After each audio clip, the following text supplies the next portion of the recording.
Ordinary ඩිෆරන්ශල් equation. Ordinary ඩිෆරන්ශල් ඒකේෂන් ගැන කතා කරන්න කලින් අපි මුලින්ම බලමු මොකක්ද මේ ඩිෆරන්ශල් ඒකේෂන් කියන්නේ කියලා.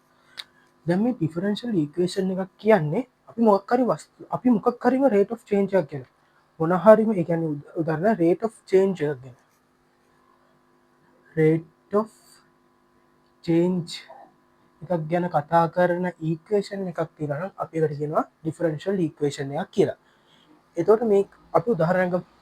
මම ඉන්නවා කාර් එකක. හරි. මේ කාර් එකේ අපි යම් කිසි මොහොතක දැන් හිතන්න මේ කාර් එක මේ පාත් එකේ යනවා කියලා. මේ කාර් එක මේ පාත් එකේ යනකොට මේ පාත් එක අපි y කියලා කියනවා. එහෙම නැත්නම් මේ පාත් එක මොකද්ද අපි y. එතකොට මෙයාගේ වේගය අපිට මෙන්න මෙහෙම දෙනවා.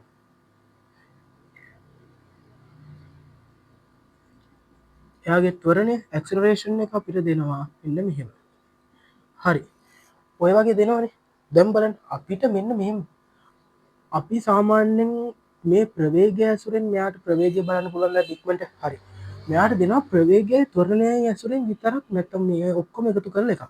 එහෙම දුන්නා කියලා අපිට මෙයාට ඉන්න තැන හරියටම බලා ගන්න පුළුවන්ද? බෑ.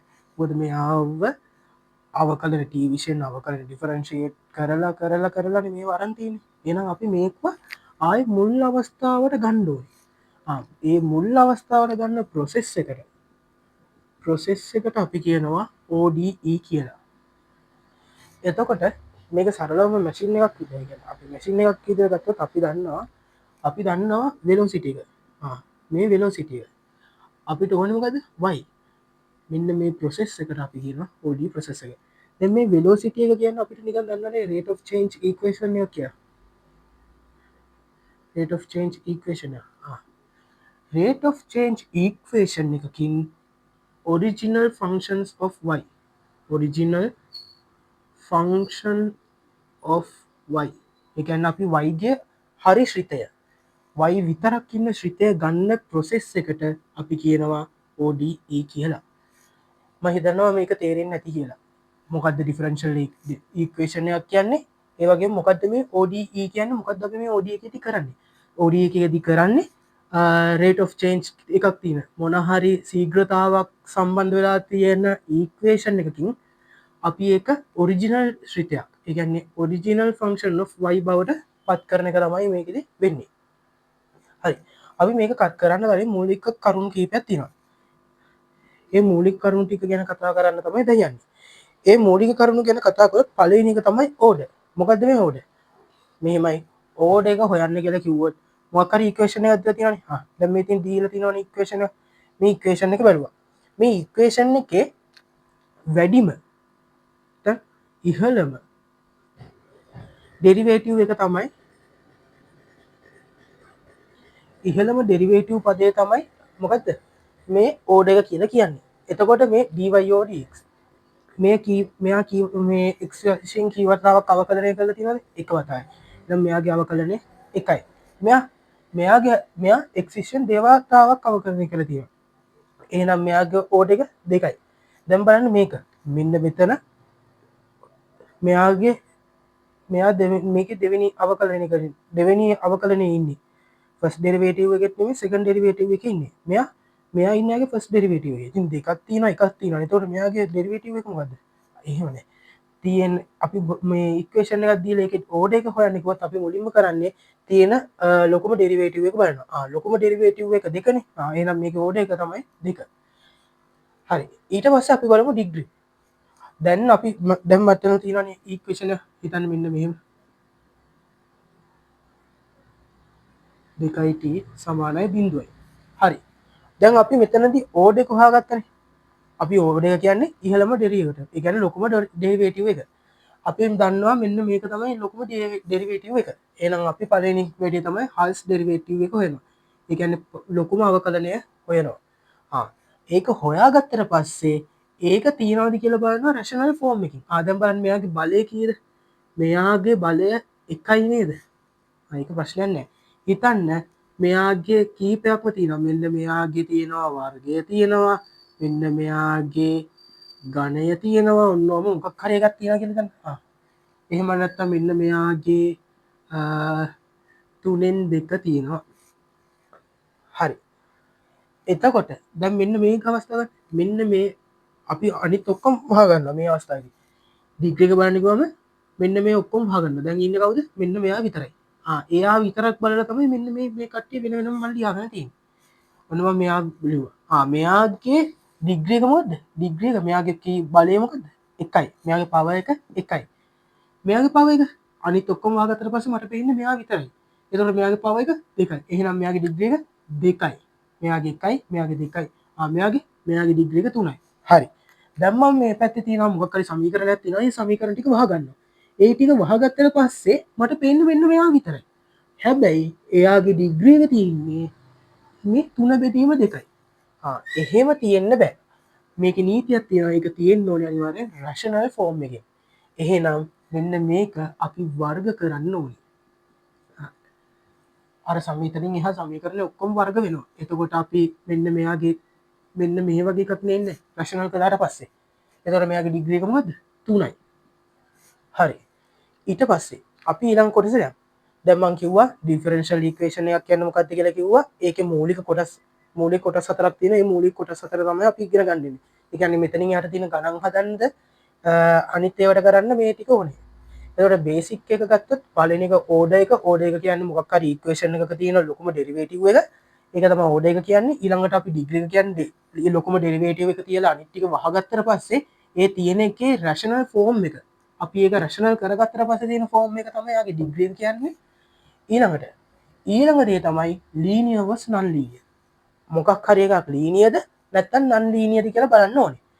ඒක බලන්න කලින් මුලින්ම තියෙනවා y කියන එක්කෙනා. අපි දැන් හිතන්නේ ඩිපෙන්ඩන්ට් වේරියබල් එක තමයි මේ ලීනියර් වලදී බලන්නේ. ලීනියර්ද නන් ලීනියර්ද කියලා බලන්න අපි මුලින්ම බලන්නේ ඩිපෙන්ඩන්ට් වේරියබල්. මොකක්ද මේ ඩිපෙන්ඩන්ට් වේරියබල් එක? Independent variable. ඩිපෙන්ඩන්ට් වේරියබල් කියලා තියෙනවා, ඉන්ඩිපෙන්ඩන්ට් වේරියබල් කියලා තියෙනවා. හිතන්න y සමානයි mx ධන c. මෙන්න මේ x රඳා පවතින මෙන්න මේ ශ්‍රිතය හැදෙන්නේ මේ x කියන එක්කෙනා මත නේද? මේ y.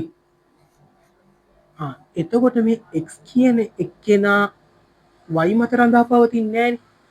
x රඳා පවතින්නේ දැන් හිතන්නකෝ මෙන්න මෙහෙම තියෙනවා කියලා. මෙන්න මේ x ගේ අවස්ථාවේදී මෙයාගේ y අගේ y මෙතන. මේ x ගේ අවස්ථාවේ මේ y අක්න. දැන් හිතන්නකෝ අපි y වලින් හොයනවා කියලා. y කියනවා. දැන් අපිට x ගේ ඕනම අගයකට. හිතන්න මම දැන් ආයේ ඒ වගේ ප්‍රස්තාරයක් අඳිනවා. මට කියනවා x සමානයි 3. x සමානයි 3ට මෙන්න මේ වගේ වෙලාවක හිතන්න මෙන්න මේ y වගේ අගයන් එකයි තියෙන්නේ. දැන් අපි බලමු y වගයකින් අනිත් පැත්තට යන්න පුළුවන් දීලා. මේ පැත්තට. පුළුවන්ද? x අගයන් කීයක් තියෙනවද? x අගයන් දෙකක් තියෙනවා. එහෙනම් අපිට එහෙම වැඩක් නැහැ. අපි x කියන එක්කෙනා y කියන එක්කෙනා x මත රඳා පවතින්නේ. x කියන එක්කෙනා එයා වෙන කවුරුත් මත රඳා පවතින්නේ නැහැ. එයාට අපි කියනවා ඉන්ඩිපෙන්ඩන්ට් වේරියබල් එකක් කියලා. මේ y ට එහෙම නැත්නම් එයා x මත රඳා පවතින හින්දා අපි යාට කියනවා ඩිපෙන්ඩන්ට් වේරියබල් එකක් කියලා. හරි. අපි බලමු දැන් ලීනියර් වර්සස් නන් ලීනියර්. අපි මේක ලීනියර්ද නැත්නම් නන් ලීනියර්ද කියන එක හොයන්නේ කොහොමද කියලා බලමු. මේකට තුනක් තියෙනවා. දේවල් තුනක් තියෙනවා. ඒ තුනම ඔප්පු වෙන්නොත් විතරයි. ඒ තුනෙන් එකක් හරි වැරදුනොත් ඒක නන් ලීනියර්. හරිද? ඔන්න මම ආයෙත් කියනවා කරුණු තුනක් තියෙනවා. ඒ ප්‍රධාන කරුණු තුනටම මෙහෙම ටික් එක වැටුනොත් මේක ලීනියර් වෙනවා. එකකට හරි මෙහෙම වැරද්දක් අතුනත් එහෙම වෙන්නේ නැත්නම් ඒක නන් ලීනියර් වෙනවා. හරි. අපි බලමු මොකද්ද මේකේ පළවෙනි නීතිය කියලා. දැන් හිතන්න y හරි. y ඩබල් ඩෑෂ් මෙන්න මේවා. y හරි y ගේ ඩෙරිවේටිව්ස් හරි. මේ ෆස්ට් ඩෙරිවේටිව් එක මෙතින් සෙකන්ඩ් ඩෙරිවේටිව් එක. මේක හිතන්නකො මෙයාගේ ඩිපෙන්ඩන්ට් වේරියබල් එක y නේ. ඉන්ඩිපෙන්ඩන්ට් වේරියබල් එක x කියලා. මෙයා x විෂයෙන් එක වතාවක් අවකලනය කරලා මේ x විෂයෙන් අවකලනය කරපු එක තව වතාවක් අවකලනය කරලා. එතකොට මෙන්න මේගොල්ලන්ගේ පවර් එක අනිවාර්යෙන්ම එක වෙන්නම ඕනේ. තේරුණාද? එකට වඩා වැඩි නම් ඒක නන් ලීනියර්. මතක තියාගන්න y හරි එයාගේ ඩෙරිවේටිව්ස් හරි එයාගොල්ලන්ගේ පවර් එක එක නම් ලීනියර් වෙන්න ඉඩක් තියෙනවා. හරි. දෙවෙනි එක. දැන් අරක හිතන්නකො පළවෙනි එකම අසාර්ථකයි. ඒ කියන්නේ පළවෙනි එකේම පවර් එක එකට වඩා වැඩි. එහෙනම් කවදාවත් ඒක ලීනියර් වෙන්නේ නැහැ, නන් ලීනියර් තමයි. හැබැයි දැන් පළවෙනි අවස්ථාව ලීනියර් වෙලා. එහෙනම් අපි ඊළඟ අවස්ථාවට යනවා මොකද වෙලා තියෙන්නේ කියලා බලන්න. ඊළඟ අවස්ථාවෙන් කියනවා y dash වැඩි වෙලා තියෙන්න බෑ. ඒ කියන්නේ y කියන එක්කෙන එයාගේ ඩෙරිවේටිව්ස් එක්ක වැඩි වෙලා තියෙන්න බෑ. මෙන්න මේ වගේ. ඒ කියන්නේ y dash y double dash අන්න ඔහම. ඒ කියන්නේ ගුණිත තියෙන්න බෑ y ගේ. ඩිපෙන්ඩන්ට් වේරියබල් එක තව ආගෙවත් වැඩි වෙලා තියෙන්න බෑ. එයාගෙන්ම වැඩි වුණොත් ඉතින්. මෙයා හිතන්නකො මේ y ගෙන් වැඩි වුණොත් y වර්ගනේ. එතකොට මේ පළවෙනි නීතිය කඩනවනේ. ඒකින්ද මේක කොහොමත් වෙන්න බෑ. එහෙමයි කියලා y dash නැත්තම් y ගේ සෙකන්ඩ් ඩෙරිවේටිව් එක මෙන්න මෙහෙම වැඩි වෙන්න පුළුවන්ද? එහෙම වැඩි වෙන්නත් බෑ. එහෙම වැඩි වෙලා තිබ්බොත් ඒක නන් ලීනියර් වෙනවා. තුන්වෙනි එක තමයි ඔය y ගේ අමුතු ජාතිය ෆන්ක්ෂන්ස් තියෙන්න බෑ. මොනවද මේ අමුතු ජාතිය ෆන්ක්ෂන්ස්? හිතන්න ඔය මේ දැන් මේ සාමාන්‍ය මේ වගේ ඒවා අපි එදිනදා දැකලා තියෙන ඒවා. දැන් මේවත් දැකලා තියෙන ඒ උනට මේවා අමාරු ඊනේ. sin y ln y e වල y ඔය වගේ. ඒ කියන්නේ තේරෙනවනේ. ඔය අමුතු ජාතිය ඉක්වේෂන්ස් තියෙන්නේ. ඒ වගේ ඉක්වේෂන්ස් තියෙන්න බෑ. මම මේ සරලවම කියලා දෙන්නේ. ඒ කියන්නේ මේ ordinary differential equation කියන පාඩම ටිකක් ලොකුයිනේ. මේ පාඩම සම්පූර්ණ තීරි පිටින් එකින් එකට කියලා දෙන්නේ නැතුව එක්සෑම් එකට මේ එක්සෑම් එකේ ලකුණු ටික ගොඩ දාගන්න ක්‍රමයක් තමයි මේක. නැත්තෝ මේ සම්පූර්ණ තියරි කවර් කරගෙන යන්නේ නැහැ. ඒක මුලින්ම කියන්න ඕනේ. මේකෙදි මම ආයෙ කියනවා linear was non linear. මේකෙදි හොයන්න තියෙන නීති තුනක් තියෙනවා. පළවෙනි එක තමයි y dependent variable එක වෙන්න ඕනේ. ඩිපෙන්ඩන්ට් වේරියබල් එක වෙලා තියෙද්දි මෙන්න මේ නීති තුනම ඔප්පු වෙන්න ඕනේ. පළවෙනි එක y ගේ ෆස්ට් ඩෙරිවේටිව් එක y ගේ සෙකන්ඩ් ඩෙරිවේටිව් අන්න ඒ කියන්නේ y ගේ ඩෙරිවේටිව්ස් වල පවර් එක වෙන්නම ඕනේ. ඒ වගේම තමයි y ගේ yත් එක්ක ඒගොල්ලෝ ප්‍රොඩක්ට් එකක් තියෙන්න බෑ. එහෙම නැත්නම් ಗುಣ වෙලා තියෙන්න බෑ.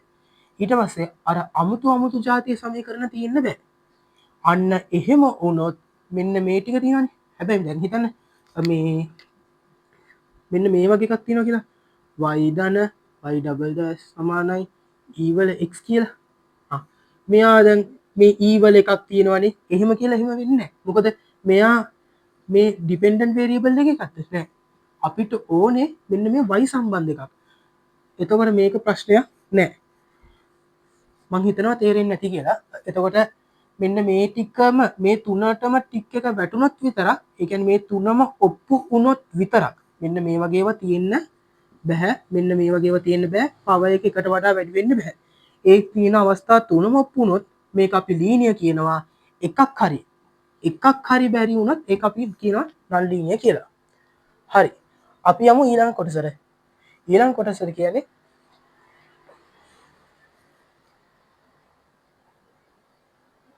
හරි අපි බලමු දැන් ඊළඟ එක homogeneous functions.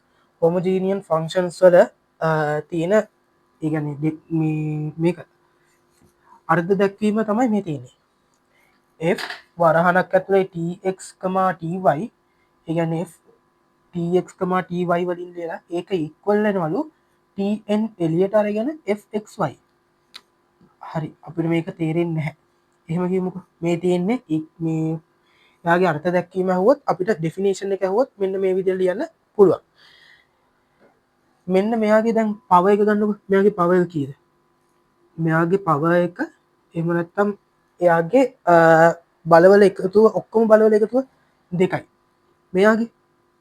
මෙයාගේ එක බලයයි මෙයාගේ එක බලය කියන්නේ x වල පළවෙනි බලය ඉන්නේ. මෙයා y වල පළවෙනි බලය ඉන්නේ. එහෙනම් මේ දෙන්නගෙන් බලවල එකතුව 1 2යි. අපි කියනවා මේකට homogeneous කියලා. හරි. අපි මේ අර්ථ දැක්වීම දීලා තියෙනවනේ. අපි කොහොමද මේ අර්ථ දැක්වීම අපේ ලේසියට හොයන්නේ? ඒක තමයි මෙන්න මේ ක්‍රමය. fx කියලා ශ්‍රිතයක් තියෙනවා. හිතන්න මම මේක බලන ක්‍රමයක් කියන්නේ. fx කියලා ශ්‍රිතයක් තියෙනවා. ඔය අර්ථ දැක්වීම කියන එක සිම්පල් විදියට මේ තේරුම් ගන්න විදිහක් තමයි මම මේ කියන්න හදන්නේ. ඔය fx ශ්‍රිතය අපි මේ ශ්‍රිතයම ගමුකෝ.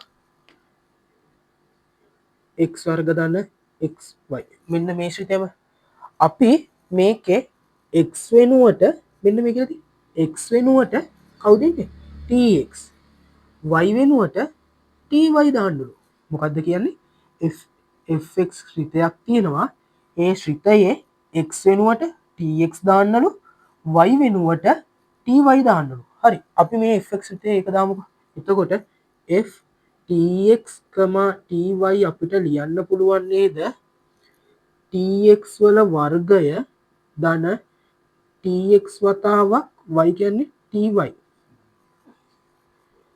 tx වල වර්ගය ධන txy කියලා මට මෙහෙම ලියන්න පුළුවන්ද වේද ලියන්න පුළුවන් හරි දැන් අපි එහෙම ලිව්වනේ දැන් මොකද්ද කියන්නේ මේගොල්ලෝ කියනවා fx ශ්‍රිතය x වෙනුවට tx දාලා ලියන්න y වෙනුවට ty කියලා දාලා ලියන්න එහෙම ලිව්වට පස්සේ t වල n වෙනි බලයක් සම්පූර්ණයෙන්ම යදලා එළියට ගත්තට පස්සේ මේක ඇතුලේ තවදුරටත් t පද නැත්තම් මේක හෝමෝජීනියස් ෆන්ක්ෂන් එකක් කියනවා ආයෙත් කිව්වොත් fx ශ්‍රිතය x වෙනුවට tx දාන්න y වෙනුවට ty දාන්න ඊට පස්සේ මේ ශ්‍රිතය මේ ඊට පස්සේ එන සමීකරණයෙන් tn පදයක් t වල n වෙනි බලයක් එළියට ගත්තට පස්සේ එනවනම් fxy හැබැයි ඇතුලේ t පද නැතුව අර කලින් fxy ම එනවනම් මේක හෝමෝජීනියස් ෆන්ක්ෂන් එකක් කියලා කියනවා. අපි බලමු මේක. දැන් බලන්න t වර්ග x වර්ග t වර්ග xy අන්න t වර්ග එළියට ගත්තම x වර්ග ධන xy මේ පේනවද? මේක නිකන් t වල n වෙනි බලය මේ කලින් fx එක්කම නේ මේ ඉන්නේ. මෙන්න මෙයා fx එක්කමනේ. එතකොට අන්න ඒකයි අපි මෙන්න මෙතන මෙයාගේ පවර් වල එකතුවයි මෙයාගේ පවර් වල එකතුවයි සමාන නම් අපි හෝමෝජීනියස් ෆන්ක්ෂන් එකක් කියලා කිව්වේ ඒකයි. ඒත් සරලම වෙන්නේ අපි ශ්‍රිතයක් අරගෙන ඒක t x වෙනුවට tx දාලා y වෙනුවට ty දාලා ඒකෙන් සම්පූර්ණ t වල n වෙනි බලයක් එළියට අදිනකොට එහා පැත්තේ අර fx ශ්‍රිතයම ආපහු නිර්මාණය වෙනවා නම් සහ මේ වගේ tn පදයක් එළියට අදින්න පුළුවන් නම් අපි ඒකට කියනවා හෝමෝජීනියස් ෆන්ක්ෂන් එකක් කියලා. මේ තියෙන අපේ බේසික් එක ඒ කියන්නේ අතනින් එහාට ගණන් හදන්නකොට උපකාරී වන මූලිකම ටික. ඊට පස්සේ අපි බලමු මේ එක එක ඉක්වේෂන්ස් විසඳන්නේ කොහොමද කියලා.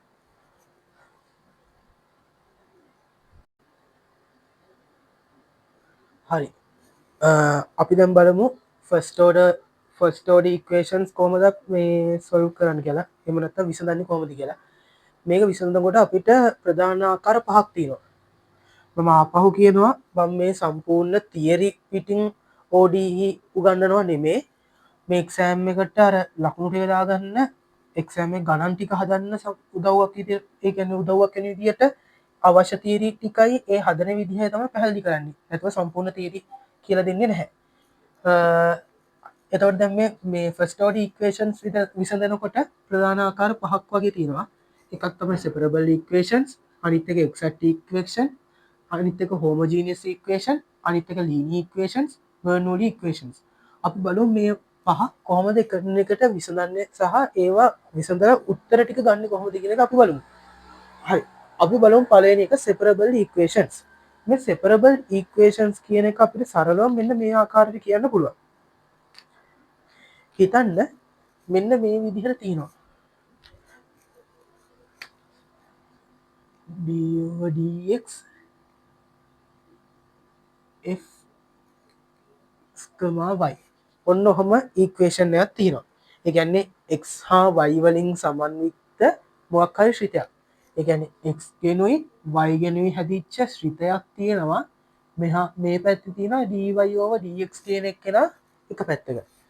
මේ fxy කියන එක මේ fx, y කියන එක අපිට මෙහෙම දෙකට කඩලා ගුණිතයක් විදිහට ලියන්න පුළුවන් නම් මොකක් හරි ගුණිතයක් විදිහට x වෙනම කඩලා ගන්න පුළුවන් මෙන්න මේ ශ්‍රිතයෙන් x අපි හිතන්නකො දැන් මේ ශ්‍රිතය කියලා මේ තියෙන ශ්‍රිතය අපි දෙකට කඩනවා ශ්‍රිතය කැඩුවට පස්සේ fx කියන එක එකකට එනවා fy කියන එක තව එකකට මෙන්න මෙහෙම වෙනම කඩලා ගුණිතයක් විදිහට කඩලා ගන්න පුළුවන් නම් මතක තියාගන්න අනිවාර්යෙන් ගුණිතයක් විදිහට කඩලා ගන්න පුළුවන් නම් අපි කියනවා මේක separable කියලා.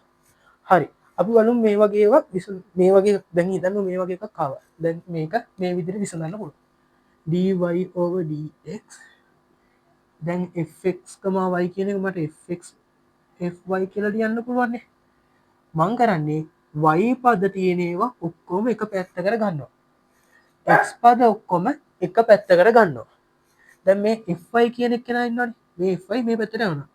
එකයට fy dy සමානයි fx dx.